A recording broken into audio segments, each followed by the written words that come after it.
Ibu Saudara yang diberkati oleh Tuhan, selamat hari Minggu, selamat menikmati berkat-berkat yang Tuhan telah sediakan dalam ibadah ini nanti ke depan. Kita mau memuji dan menyembah Tuhan, kita mau memenuhi hati kita dengan puji-pujian. Sebelumnya kita akan berdoa. Tuhan, kami mengucap syukur untuk kebaikan di dalam hidup kami, Tuhan. Engkau Allah yang sungguh baik dalam keadaan apapun yang kami alami saat ini, Tuhan. Engkau Allah yang selalu setia dalam keadaan apapun yang kami alami pada saat-saat ini, Tuhan Yesus. Engkau adalah Allah yang hidup, yang senantiasa nyata penyertaan-Mu dalam hidup kami. Kami rasakan kehadiran-Mu dalam setiap langkah kaki kami, Tuhan Yesus. Pada hari ini, Tuhan, di hadapan-Mu, kami hendak mempersatukan hati kami dalam hadirat untuk memuji dan menyembah Engkau. Terpujilah nama-Mu, Tuhan. Dimuliakanlah nama-Mu di dalam puji-pujian kami, di dalam ibadah kami pada hari ini. Kami persembahkan sebagai persembahan yang hidup, menyenangkan hati-Mu. Hanya di dalam nama Tuhan Yesus Kristus yang siap memuji Tuhan, katakan amin. Saya yakin dan saya percaya bahwa saudara semua sehati dengan saya, sepaham dengan saya bahwa saat ini, detik ini, jam ini kita akan persembahkan waktu kita untuk memuji Tuhan. Sebab Dia layak terima ucapan kita.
saja tidak cukup untuk melukiskan kebaikan Tuhan di dalam hidup kami. Bahkan ketika kami mempersembahkan hidup kami, Tuhan, kami tidak bisa memberikan yang terbaik tanpa bantuan Roh Kudus. Yesus, kami bersyukur Tuhan, karena Kau membuat kami yang tidak benar menjadi benar, Kau membuat kami yang tidak kudus menjadi kudus, Tuhan.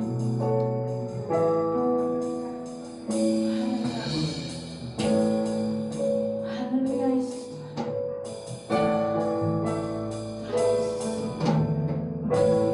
Banyak yang Kau perbuat di dalam hidup, rancangan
jemaat Tuhan yang saya kasihi di dalam Tuhan, apa kabar?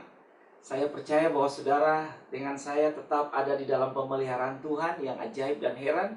Tuhan yang dahsyat, Tuhan yang membuktikan kasih-Nya buat kita setiap hari. Bapak Ibu jemaat yang saya kasihi di dalam Tuhan, kita sudah berada di tanggal 29 November 2020. Sebentar lagi kita akan menyelesaikan bulan ini dalam pertolongan dan kebaikan Tuhan. Bagi saudara-saudara yang bisa menyaksikan khotbah Rema Gembala GBI Kanaan lewat YouTube dan lewat Facebook, saya ajak kita sama-sama bersyukur kepada Tuhan karena kejadian Tuhan itu dahsyat dan ajaib. Mari kita berdoa sebelum kita dengar kebenaran firman Tuhan. Kita minta Tuhan buka hati kita, Roh Kudus bimbing kita, supaya semua kita bisa memahami apa yang menjadi maksud dan kabar sukacita Tuhan buat kita hari ini. Mari kita berdoa. Bapa yang baik, kami berterima kasih dan bersyukur karena kejadian Tuhan itu dahsyat dan ajaib dalam kehidupan kami. Hari-hari kami dipenuhi dengan sukacita dan kebaikan Tuhan. Tidak ada satupun dari kami yang luput dari perhatian dan kasih sayang Tuhan. Kami hidup karena kemurahan-Mu, kami ada karena anugerah-Mu. Tuhan Yesus, kami mau sediakan hati kami untuk mendengarkan kebenaran firman-Mu. Tuntun kami, kembalikan kami di jalan-Mu yang benar.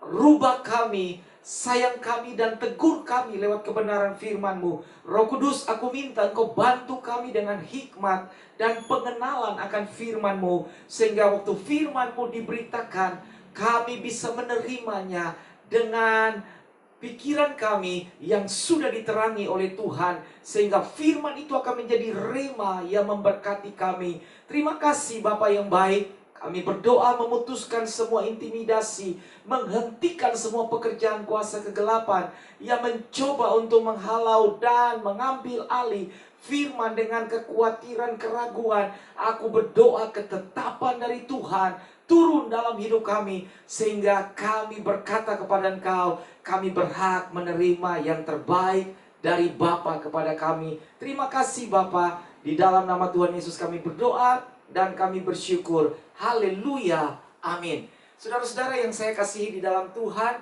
saya sangat diberkati dengan semua yang Tuhan lakukan dalam hidup saya secara pribadi dan keluarga. Dan tentunya saya percaya bahwa saudara juga pun sama. Hari-hari kita hitung di dalam masa penantian, di dalam semua kesulitan dunia yang sedang ada akhir-akhir ini. Semua hal-hal yang terjadi dengan begitu rupa di tengah-tengah dan di depan mata kita. Kita bisa melihat segala sesuatu sedang ada di dalam masa-masa penantian akhir. Dan saya percaya orang yang teguh, orang yang kuat, orang yang tetap bertahan sampai akhir, dia akan melihat kemenangan daripada Tuhan. Bapak Ibu jemaat yang saya kasihi di dalam Tuhan, saya ajak saudara sama-sama kita melihat kebenaran firman Allah. Saya ambil dari kitab Yosua. Yosua dikenal sebagai orang muda, pembantu dan abdi dari seorang Musa. Dan kita mau belajar dari kehidupan Yosua. Dia adalah orang muda yang dahsyat, dipakai oleh Tuhan sebagai leader, di mana dia ditunjuk oleh Tuhan menggantikan Musa, membimbing dan membawa bangsa Israel masuk ke negeri perjanjian atau tanah perjanjian yang dijanjikan Tuhan kepada umat Israel. Mari kita lihat di dalam Yosua pasal yang pertama, ayatnya yang pertama sampai dengan ayatnya yang ke-9. Kitab Yosua pasalnya yang pertama, ayatnya yang pertama sampai dengan ayatnya yang ke-9. Beginilah perikop dari kitab Yosua pasalnya yang pertama, berkata, perintah Tuhan kepada Yosua untuk merebut tanah Kanaan. Ayat yang pertama, sesudah Musa hamba Tuhan itu mati, berfirmanlah Tuhan kepada Yosua bin Nun, abdi Musa itu demikian, hambaku Musa telah mati, sebab itu persiapkanlah sekarang, seberangilah sungai Yordan ini, engkau dan seluruh bangsa ini, menuju negeri yang akan kuberikan kepada mereka, kepada orang Israel itu. Ayatnya yang ketiga mengatakan begini, setiap tempat yang akan diinjak oleh telapak kakimu, kuberikan kepada kamu, seperti yang telah kujanjikan kepada Musa. Dari padang gurun dan dari gunung Libanon yang sebelah sana itu, sampai ke sungai besar, yakni sungai Efrat, seluruh tanah orang Het, sampai ke laut besar di sebelah matahari terbenam, semuanya itu akan menjadi daerahmu. Seorang pun tidak akan dapat bertahan menghadapi engkau seumur hidupmu. Seperti aku menyertai Musa, demikianlah aku akan menyertai engkau. Aku tidak akan membiarkan engkau dan tidak akan meninggalkan engkau. Kuatkan dan teguhkanlah hatimu, sebab engkaulah yang akan memimpin bangsa ini memiliki negeri yang kujanjikan dengan bersumpah kepada nenek moyang mereka untuk diberikan kepada mereka. Ayat yang ketujuh. Hanya kuatkan dan teguhkanlah hatimu dengan sungguh-sungguh, bertindaklah hati-hati sesuai dengan seluruh hukum yang telah diperintahkan kepadamu oleh hambaku Musa. Janganlah menyimpang ke kanan atau ke kiri, supaya engkau beruntung kemanapun engkau pergi. Ayat yang ke-8. Janganlah engkau lupa memperkatakan kitab Taurat ini, tetapi renungkanlah itu siang dan malam, supaya engkau bertindak hati-hati sesuai dengan segala yang tertulis di dalamnya, sebab dengan demikian perjalananmu akan berhasil dan engkau akan beruntung. Ayat yang ke-9 sebagai ayat terakhir dari yang kita bacakan. Bukankah telah kuperintahkan kepadamu, kuatkan dan teguhkanlah hatimu, janganlah kecut dan tawar hati, sebab Tuhan Allahmu menyertai engkau kemanapun engkau pergi. Bapak Ibu jemaat yang saya kasihi di dalam Tuhan, Tuhan mengatakan begini kepada Yosua, hambaku Musa telah mati. Sebab itu bersiaplah sekarang, seberangilah sungai Yordan ini, engkau dan seluruh bangsa ini, menuju negeri yang akan kuberikan kepada mereka, kepada orang Israel itu. Hambaku Musa telah mati. Salah satu contoh hidup dalam kepemimpinan yang dibanggakan oleh bangsa Israel adalah Musa. Setelah mereka dilepaskan dari cengkraman perbudakan di Mesir, Musa membawa mereka dalam perjalanan padang gurun. Ada banyak sekali tanda-tanda heran dan ajaib yang Tuhan nyatakan kepada Musa lewat semua pelayanan mujizat. Sehingga bangsa Israel itu sangat-sangat hormati seorang Musa. Tapi perhatikan di dalam ayat yang kedua, Tuhan mengatakan hambaku Musa telah mati kepada Yosua. Tuhan mengatakan ini bukan kepada bangsa Israel. Tentunya bangsa Israel mengerti, memahami dan tahu secara benar bahwa Musa sudah mati. Tapi Tuhan sedang mencari dan menumbuhkan seorang pemimpin untuk bertanggung jawab membawa bangsa Israel ke negeri yang sudah Tuhan ikrarkan, sumpahkan kepada nenek moyang mereka, yaitu negeri perjanjian, tanah Kanaan untuk diberikan kepada orang Israel. Nah, Tuhan sedang mencari pemimpin yang benar-benar punya hati untuk memimpin bangsa Israel. Karena bangsa yang besar, bangsa yang tegar tengkuk, bangsa yang harus dipimpin oleh seorang pemimpin. Sehingga Tuhan mengatakan hambaku Musa telah mati. Sebab itu bersiaplah sekarang. Engkau, bukan bangsa, engkau. Jadi Tuhan sedang berbicara dengan Yosua. Tuhan sedang menghadapkan tantangan ini kepada dia. Bersiaplah sekarang. Bersiaplah sekarang engkau. Tuhan bilang kepada Yosua, hambaku Musa telah mati. Sebab itu bersiaplah sekarang, seberangilah sungai Yordan ini, engkau dan seluruh bangsa. Jadi Yosua harus menyiapkan hatinya untuk menjadi pemimpin, membawa bangsa Israel dalam penyeberangan melalui sungai Yordan ke negeri yang akan Tuhan tunjukkan kepada mereka. Ayat yang ketiga mengatakan ini, setiap tempat yang akan diinjak oleh telapak kakimu akan kuberikan kepada kamu. seperti yang sudah Tuhan ikrarkan dan sumpahkan kepada Musa untuk diberikan kepada bangsa Israel. Jadi Yosua dipersiapkan mentalnya, karakternya sebagai seorang pemimpin yang akan memimpin bangsa yang besar untuk masuk di dalam tanah perjanjian yang sudah Tuhan ikrarkan kepada mereka. Tuhan sedang siapkan seorang Yosua, sehingga berkat kepemimpinan dia, setiap tempat yang akan dia injak akan menjadi miliknya, seperti yang sudah Tuhan janjikan kepada Musa. Ayat yang keempat mengatakan, mulai dari padang gurun dan dari gunung Libanon dan semua area yang sudah Tuhan tunjukkan dalam ayat yang keempat dan ayat yang kelima, semuanya akan diberikan kepada Yosua dan kepada bangsa Israel. Tapi perhatikan, Tuhan bilang di dalam ayat yang ke-6, kuatkan dan teguhkanlah hatimu. Ada kata kuatkan dan teguhkan. Tema kita di pagi hari ini adalah tetap teguh di dalam Tuhan. Saudara mau melihat tanah perjanjian dalam hidup pribadi saudara tergenapi, tetap kuat dan tetap teguh di dalam Tuhan. GBI Kanaan sedang melihat tanah perjanjian dengan semua penggenapan yang sedang Tuhan janjikan 5 tahun yang lalu.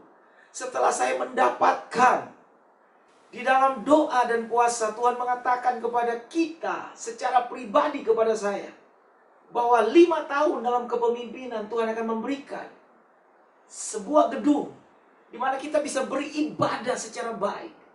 Itulah tanah perjanjian yang Tuhan janjikan buat kami. Dan bagi kita masing-masing ada tanah-tanah perjanjian yang sudah Tuhan siapkan kepada saudara. Tapi perhatikan ayat yang ke-6 dalam kitab Yosua pasalnya yang pertama. Kuatkan dan teguhkanlah hatimu, sebab engkaulah yang akan memimpin bangsa ini, memiliki negeri akan kujanjikan dengan bersumpah kepada nenek moyang mereka untuk diberikan kepada mereka. Sehingga peranan dari seorang leader, peranan dari seorang Yosua menentukan apakah bangsa Israel bisa menduduki tanah perjanjian, bisa menikmati tanah perjanjian, bisa memiliki tanah perjanjian atau tidak, ditentukan oleh Yosua. Sehingga Alkitab mengatakan, kuatkan dan teguhkanlah hatimu, karena kamulah yang memimpin bangsa ini. Bapak Ibu jemaat yang saya kasihi di dalam Tuhan, ada banyak sekali di dalam perjalanan kita untuk sampai kepada tanah perjanjian yang Tuhan sudah siapkan dan khususkan kepada kita masing-masing. Kita menjadi lelah, kita menjadi apatis, kita menjadi khawatir, kita menjadi takut, kita menjadi cemas, kita menjadi ragu sama Tuhan. Sehingga kita tidak sampai kepada tanah perjanjian yang Tuhan siapkan buat kita masing-masing. Sehingga kalau saya terjemahkan tanah perjanjian secara rohani adalah kita akan pulang ke sorga dan tinggal selama-lamanya di sana. Tapi setiap kali dalam perjalanan secara rohani kita di bumi ini, ada tanah perjanjian yang Tuhan sudah siapkan buat kita. Dan Tuhan mau kita tetap kuat, teguh hati. Kuatkanlah hatimu, karena kita akan sampai di sana. Bapak Ibu jemaat yang saya kasihi di dalam Tuhan, Alkitab bilang dalam kitab Yesaya pasal 26 ayat yang ketiga, yang hatinya teguh, kau jagai dengan damai sejahtera, sebab kepadamulah ia percaya. Yesaya menyaksikan ini dalam Yesaya pasal 26 ayat yang ketiga, yang hatinya teguh. Tuhan sedang mencari orang yang punya hati teguh, hati kokoh sama dia, kuat sampai dengan hari ini, bertahan sampai dengan hari ini. Pergumulan memang ada, tantangan silih berganti datang, di dalam keadaan ekonomi, dalam keadaan sakit penyakit, di dalam keadaan-keadaan yang lain, kita harus bergumul dalam banyak hal. Tapi Alkitab pesan kata ini buat kita, tetap kuatkanlah hatimu dan teguhlah hatimu di dalam Tuhan. Karena Tuhan mau memberikan perjanjiannya kepada kita. Dan Tuhan sedang mencari orang-orang yang punya hati teguh. Kata teguh termasuk dalam kata sifat. Dalam Kamus Besar Bahasa Indonesia, Kata teguh memiliki arti kokoh, tidak tergoyahkan, erat ikatannya, tidak berubah, tidak pelin-pelan atau tidak bimbang, mantap, tidak terpengaruh, dan yang terakhir, arti dari kata teguh adalah utuh. Jadi Tuhan sedang mencari orang yang kokoh, punya pendirian teguh, tidak tergoyahkan. Apapun yang datang, firman Allah tetap ya dan amin. Nama Tuhan dalam hidup saudara yang sudah saudara terima sebagai Tuhan dan Juru Selamat tidak digadaikan untuk keadaan-keadaan yang terjadi di sekitar saudara. Kita tetap kuat, kita tetap teguh dalam perjalanan mengiring Tuhan. Semua tantangan kita bisa lewati hanya ketika kita memiliki hati yang kuat dan teguh. Tidak berubah pendiriannya, tidak pelin-pelan hari ini ikut Tuhan, besok lupa Tuhan, besok tinggalkan Tuhan. Tetap tidak bimbang, tidak pelin-pelan, tetap lurus dengan Tuhan, mantap, tidak terpengaruh. Dan yang terakhir, kata teguh, utuh di dalam Tuhan. Kata utuh saya senang, karena ketika firman Allah menguasai, mendominasi kehidupan kita, kita akan utuh di dalam Tuhan. Tantangan, badai, persoalan, silih berganti datang, tidak akan pernah menggugurkan iman saudara, tidak akan pernah menggoyahkan kita, karena kita tetap kuat di dalam Tuhan. Bapak Ibu yang saya kasihi di dalam Tuhan, di dalam kitab Yosua pasalnya yang pertama ayatnya yang ke-5 sampai dengan ayatnya yang ke-9, kitab Yosua pasalnya yang pertama ayatnya yang ke-5 sampai dengan ayatnya yang ke-9. Ayat yang ke-5 mengatakan begini: seorang pun tidak dapat bertahan menghadapi engkau. Dalam hal ini adalah Yosua. Seperti Tuhan menyertai Musa, demikianlah Tuhan menyertai Yosua. Tuhan tidak membiarkan Yosua dan tidak meninggalkan Yosua. Jadi porsi yang Tuhan berikan semasa Musa hidup, Tuhan menyertai dia dengan mujizat, Tuhan menyertai dia dengan kuasa, Tuhan menyertai dia dengan pengurapan, Tuhan menyertai dia dengan hikmat. Porsi yang sama pula Tuhan berikan secara penuh kepada seorang Yosua. Sehingga ayat yang ke-5 mengatakan begini: seorang pun tidak dapat bertahan menghadapi engkau. Seperti aku menyertai Musa, demikian juga aku menyertai engkau. Tetapi di dalam ayat yang ke-7 Tuhan bilang begini: hanya kuatkan dan teguhkanlah hatimu, bertindaklah hati-hati. Ayat 7, ayat 8, ayat 9. Itu semua merupakan ayat khusus bagi seorang Yosua.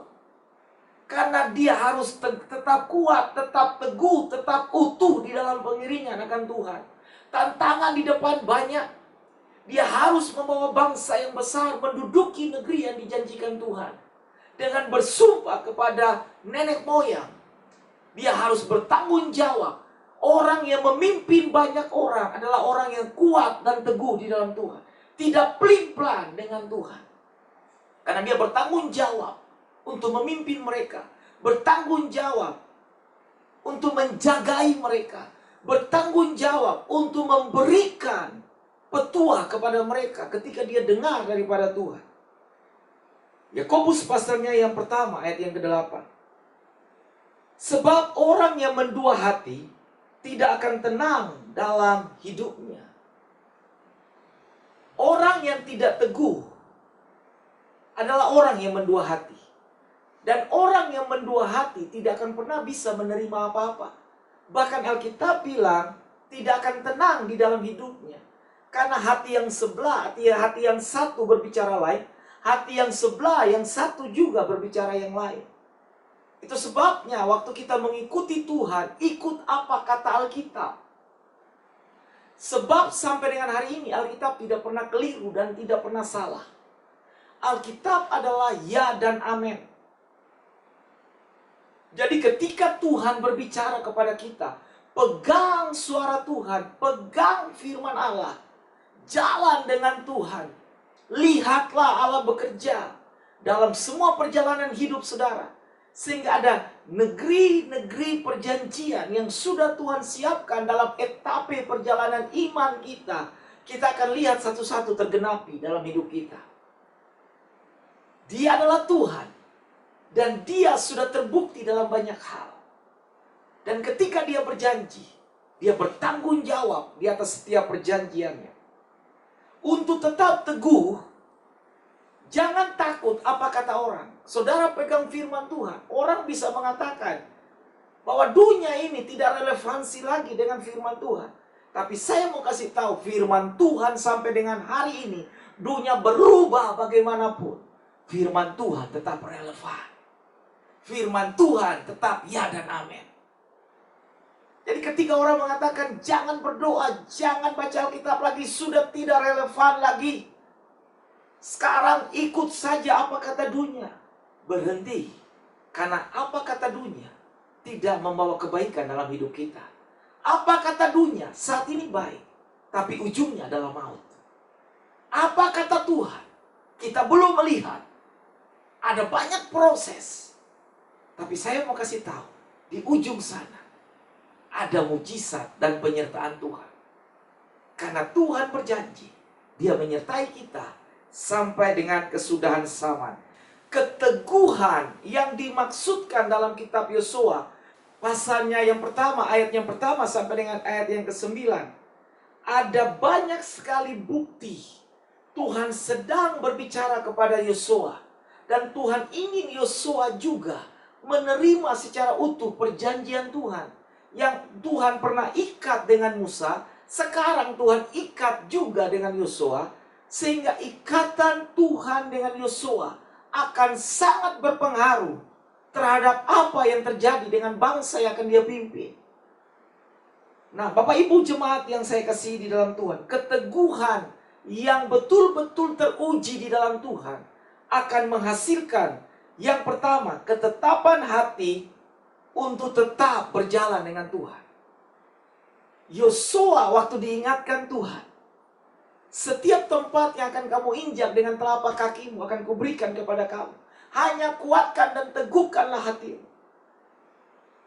Ketika kita didapati oleh Tuhan dalam keadaan teguh hati kita, maka keteguhan yang kita punya dengan Tuhan akan menghasilkan ketetapan hati. Apapun yang terjadi, apapun yang bisa datang, tidak akan pernah menggoyahkan nama Tuhan. Tidak pernah akan melunturkan firman yang kita baca dalam hati kita. Tidak pernah akan memudarkan kita di dalam pengharapan kepada Tuhan. Karena kita punya ketetapan hati. Kita punya ketetapan untuk tetap percaya kepada Tuhan. Apapun yang terjadi, saya tetap berjalan dengan Tuhan. Yang kedua, keteguhan menghasilkan keyakinan bahwa Tuhan tetap menyertai kita. Saya harap sampai dengan hari ini, tantangan datang, pencobaan datang, pergumulan silih berganti, tapi kita tetap punya keyakinan bahwa yang menyertai kita adalah Sang Penguasa langit dan bumi. Dia tidak tergantikan oleh apapun juga. Dia tidak pernah surut oleh apapun juga. Saya tetap percaya dengan keyakinan hati saya bahwa Tuhan pasti menyertai saya. Dan apa yang terjadi dengan Yosua? Dia memimpin bangsa Israel berhasil memasuki tanah perjanjian. Tanah yang berlimpah susu dan madunya. Tanah yang berlimpah kekayaannya. Masih ingatkah kita ketika Musa mengutus 12 pengintai? 10 mengatakan hal yang meragukan bangsa Israel. Hanya 2 orang yang menyejukkan hati bangsa Israel dengan mengatakan, memang benar tanah itu berkubu. Ada banyak raksasa, ada banyak kubu, ada banyak orang kuat. Tapi saya yakin, Yosua dengan Kaleb mengatakan, Tuhan sudah memberikan tanah itu kepada kita. Dan Yosua kembali dibawa oleh Tuhan sebagai pahlawan iman untuk melihat kejadian dahsyat ketika hatinya tetap punya keyakinan untuk percaya kepada Tuhan. bahwa yang menyertai dia seperti yang menyertai Musa. Dan Yosua melihat hasil dari keyakinannya. Dia berhasil memimpin bangsa itu menikmati berlimpahnya makanan di tanah perjanjian. Yang ketiga, keteguhan menghasilkan pengharapan untuk melihat janji Allah tergenapi dalam hidup kita. Jadi keteguhan saudara dan saya yang dipupuk, dipelihara setiap hari. Dengan tantangan, melalui pergumulan, melalui semua rintangan. Orang yang ditempa setiap hari, orang itu pasti kuat. Dan waktu orang itu kuat, dia bisa menguatkan orang lain. Dan saya percaya, saudara-saudara yang mendengarkan khotbah ini, saudara, saya yakin bahwa kita punya hati yang teguh, kuat, yakin, kokoh dengan Tuhan. Karena Tuhan akan bawa kita untuk menguatkan orang lain, menghibur orang lain, memberikan kata-kata dukungan dan kekuatan kepada orang lain. Karena kita sudah pernah melewati yang namanya semua kesulitan. Yosua menghadapi kesulitan, ya. Sungai Yordan itu bukan sungai yang pendek, bukan sungai yang dangkal, sungai yang cukup dalam. Dia harus memimpin bangsa itu melewati sungai Yordan. Dan dia berhasil. Jadi saya percaya ketika kita membuka hati kita kepada Tuhan dan kita betul-betul fokus dengan firman Tuhan, saya yakin kitab Yosua pasalnya yang pertama, ayat 1 sampai dengan ayat 9 yang sudah kita bacakan. Tuhan bilang, Yosua harus kuat. Jangan kecut dan tawar hati. Teguhkanlah hatimu. Karena yang Tuhan janjikan akan Yosua dapati dalam perjalanan. Dan kita sudah dengar, keteguhan hati menghasilkan ketetapan hati. Keyakinan bahwa Tuhan tetap menyertai kita. Keteguhan hati menghasilkan pengharapan untuk tetap bisa melihat janji Allah tergenapi. Saya tutup dengan pesan ini kepada kita sama-sama. Hidup kita adalah perjalanan siara dari satu musim kepada musim yang lain. Hidup kita bukanlah perkara siapa cepat dan siapa lambat. Karena hidup adalah sebuah perlombaan. Artinya, siapa yang bertahan sampai akhir, dialah yang menang. Saya berharap melalui kebenaran firman ini, tetap teguh di tengah-tengah musim yang tidak berpihak kepada kita. Tetap bertahan sampai akhir. Karena orang yang bertahan sampai akhir, dialah yang akan menang. Puji syukur bagi firman Tuhan yang sudah kita dengar. Orang yang hatinya teguh, firman Tuhan mengatakan dalam Yesaya 26 ayat yang ketiga, Tuhan jagai. Minta Tuhan tenangkan hati kita. Minta Tuhan tolong kita. Saya percaya firman Tuhan menjadi kekuatan kita. Hadapilah semuanya dengan keteguhan hatimu, karena kemenangan siap menanti saudara dan saya. Mari kita berdoa. Kami berterima kasih buat kebenaran firman. Firman yang memerdekakan kami. Firman yang menetapkan kami. Untuk hati kami tetap teguh seperti seorang Yosua. Karena dia memimpin bangsa Israel masuk dalam tanah perjanjian yang sudah Tuhan ikrarkan kepada Musa dan kepada nenek moyang bangsa Israel. Untuk memberikan tanah itu kepada bangsa Israel melalui Yosua. Dan hamba percaya ada tanah-tanah perjanjian dalam musim perjalanan rohani kami yang Tuhan akan berikan kepada kami. Hanya Tuhan mau hati kami kuat, hati kami teguh, hati kami kokoh, tidak kecut dan tawar hati. Tantangan boleh datang, persoalan silih berganti. Kami mau katakan bersama Tuhan, kami mau menghadapi semua karena Allah memberikan ketenangan bagi kami.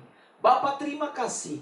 Tolong semua umat-Mu yang mendengar, yang menyaksikan khotbah ini, yang ada dalam pergumulan-pergumulan hidup, yang ada dalam pertanyaan-pertanyaan hidup, yang ada dalam sakit penyakit, pergumulan ekonomi, tantangan-tantangan yang mungkin bagi mereka berat, sakit-sakit penyakit yang berat. Aku berdoa oleh bilur kuasa-Mu, kesembuhan dilepaskan, mujizat terjadi, penyertaan Tuhan terjadi, dan umat-Mu dibawa untuk melihat kemenangan yang Tuhan sediakan kepada mereka.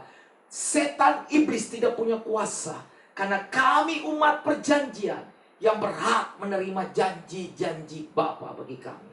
Terima kasih Tuhan yang baik. Aku berdoa kepada pembangunan gereja-Mu, GBI Kanaan di Denpasar, Bali, yang sedang berlangsung. Aku minta dari Tuhan, Engkau punya kuasa terjadi. Datangkan berkat-Mu dari seberang lautan, dan kirim untuk penyelesaian pekerjaan pembangunan gereja-Mu.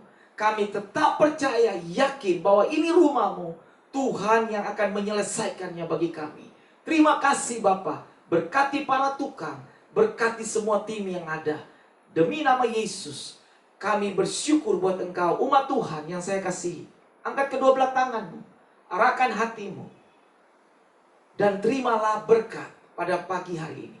Bapa menyinari wajahnya kepada saudara dan memberkati saudara. Kasih dan damai dari Yesus Kristus, dari putranya yang tunggal, tinggal di dalam hidupmu. Sukacita dan penghiburan dari Roh Kudus tetap menguatkan dan menghibur engkau dalam semua perjalanan hidupmu. Diberkatilah saudara waktu saudara keluar. Diberkatilah engkau waktu engkau masuk. Diberkatilah rumah tanggamu. Dikokohkannya pernikahanmu. Diberkatilah anak cucumu. Diberkati juga masa mudamu. Diberkatilah apa yang kau kerjakan dengan tanganmu. Tangan Bapamu mengokohkan. Tangan Bapamu membukakan setiap pintu-pintu berkat bagi kamu. Sehingga engkau melihat bahwa engkau yang percaya kepada Tuhan tetap hidup di dalam kasih karunia-Nya. Belalang pelahap penggiring dan pemakan habis. Belalang-belalang pengutuk dan semuanya hilang daripada kemahmu. Karena kemahmu dijaga oleh Tuhan. Segala kutuk kemelaratan, kemiskinan, penindasan sampai kepada maut menjauh dari kemah hidupmu. Semua berkat yang baik kami terima hanya di dalam nama Allah Bapa, Anakmu Yesus Kristus, dan Roh Kudus. Di dalam berkat nama Tuhan Yesus. Haleluya. Amin. Tuhan Yesus memberkati saudara dan saya. Kita ketemu lagi di awal bulan Desember dengan senyum sukacita, wajah kemenangan, dan tetap semangat. Tuhan menyertai saudara dan saya. Shalom.